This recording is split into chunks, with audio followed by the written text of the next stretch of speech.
everybody. Thanks for watching Access Hockey MI. We appreciate that you take time out of your day to watch our videos, and we really appreciate all the things that you comment, as long as they're great things. So I know who you are. Comment great things. We are going to go over today our opinion of the 2020 NHL Entry Draft, which we thought was fantastic for the Red Wings and for a lot of other teams as well. There's been so much, of course, it's to be expected. There's been so much traffic in all of the teams with free agency and the draft. It's just every day it's a new signing, and every day Rachel's going, Janae, did you hear this? I've been so distracted. So we've really been all eyes on what's been going on in the NHL right now, which is exciting to have some new things to talk about. So we had drafted six forwards,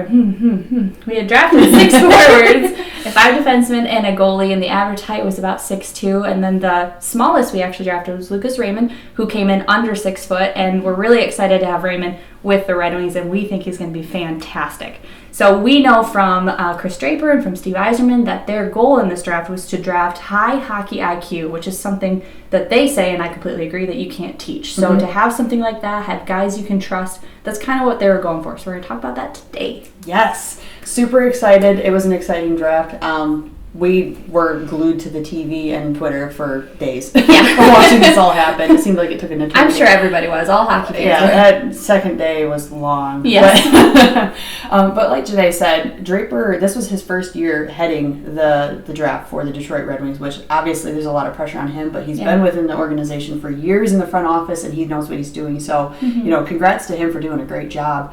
And all the scouts, of course, too. Yeah. But what he said and what Yzerman said, too, one of the biggest things that they were trying to drive home and select based on was that high hockey IQ. And what that means is just the understanding of how to place the puck and elite understanding of the game. Basically is what it comes down to. Draper said it's, how to keep the puck on your stick, basically. And that's something that you can't teach. If someone's got it, they've got it. And some people are just gifted in that way. And that was what was primarily driving their selections, hence Raymond and all the other guys that they ended up acquiring. Yeah. It's just one of the features that it makes it so much better to develop a player if they already understand the game at that level. Yeah. And I think they did a great job with that.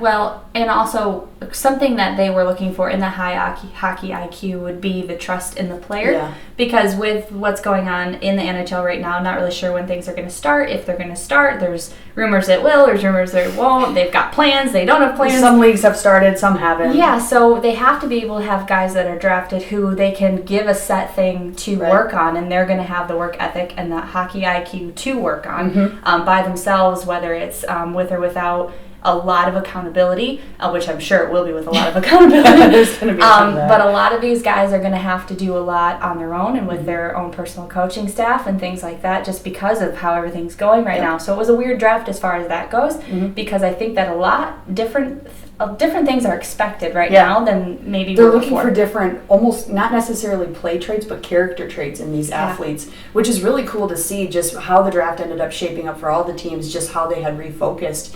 Another thing that Yzerman and Draper really wanted to focus in on was patient development. It's not necessarily for the players specifically, but overall what their plan is for the development future. Which we've talked about quite often. And this stuff doesn't happen overnight. With Raymond himself, they said it's not going to be an immediate NHL thing. It depends on how he treats this next season. And same for all the other guys too. They're looking for guys that have a good foundation to build on, but they can look, when they're 22 and 23 at having that NHL spot. It's not going to be something where Yzerman's trying to rush their development. Yeah. He wants them ready, and that's what they were looking for, someone who is willing to go along with that process and keep a good attitude and a mentality. Well, and I also think that goes right into the competitiveness that's within the team right now with all the prospects that we had drafted. So we've got Philip Zadina that we had drafted in 2019, 18. Yep. The years fly, don't they? And fun fact about him, Yzerman said he's earned an NHL spot. Yeah, so if he can keep that. Full-time. So let's hope he doesn't injure his wrist a billion times. Careful. And then Joe Veleno. So they've got guys that are trying to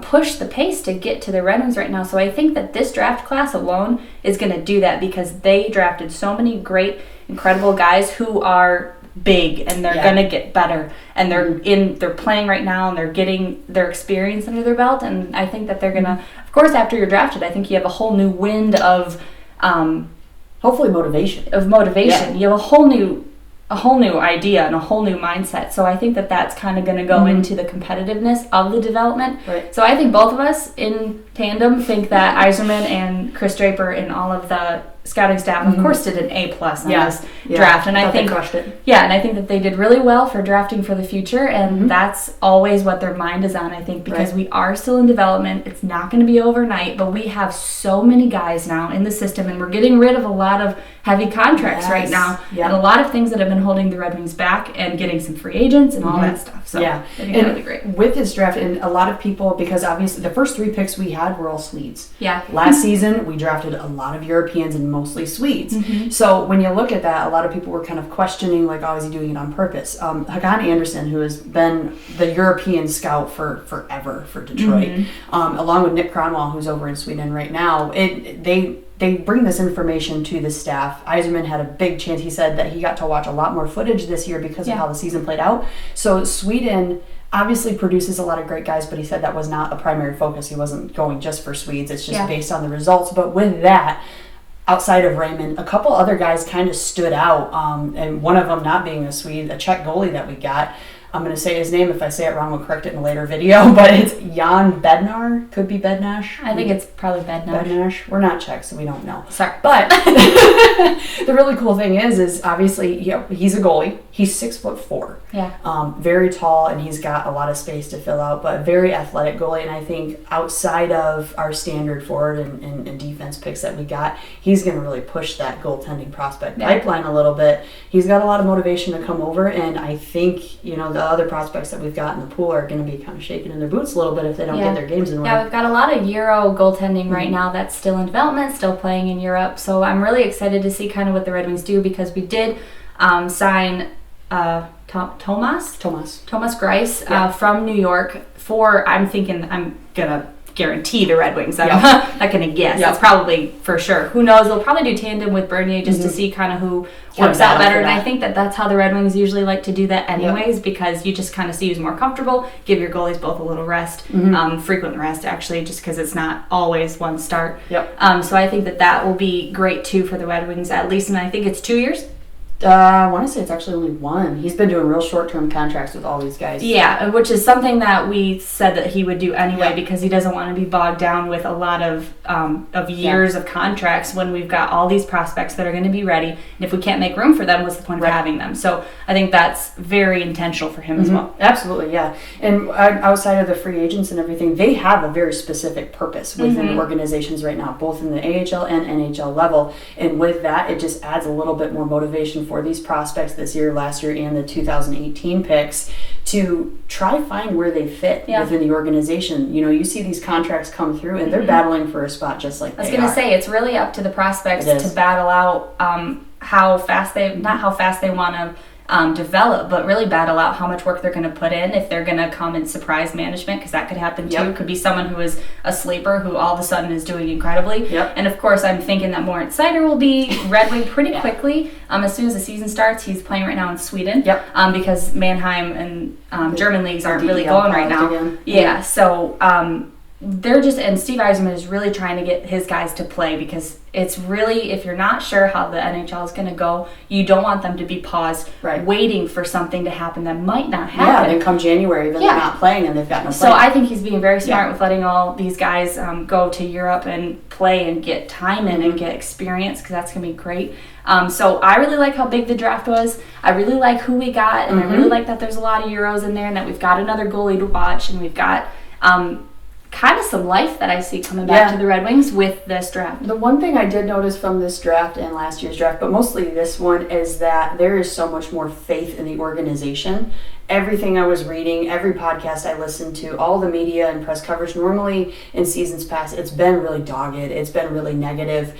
And, we've been preaching the be patient and trust the process and trust Steve. He knows what he's doing. Well, and because we see in the AHL the development, and we see how great it's going to be. And I think that a lot of people, they cheapen the development by not looking at the guys developing and just looking at the Red Wings who are playing right now. That's not the final product. There's so much more going on behind the scenes, and this is the first year I can recall watching the draft and seeing so much encouragement. There's very little negative said about the selections we made, which is really nice to see, because that's creating the buy-in of not only the fans, but that pushes the buy-in too of the players and their development. It has a huge impact, so it was really cool to see it. You also see that in the free agency signings too. We saw a couple guys who were quoted saying that they're so excited to play with the Red Wings, and I think that that's something that you should look for, because like Rachel said, a lot of it can be super negative, and no one really wants to sign a guy who's going to be like, the Red Wings. Great. You know, like, I didn't want this. You know, they want a guy who's like, you know what, I'm excited to contribute. I'm excited to get out there, and I think that keeping that attitude as a team is going to be really beneficial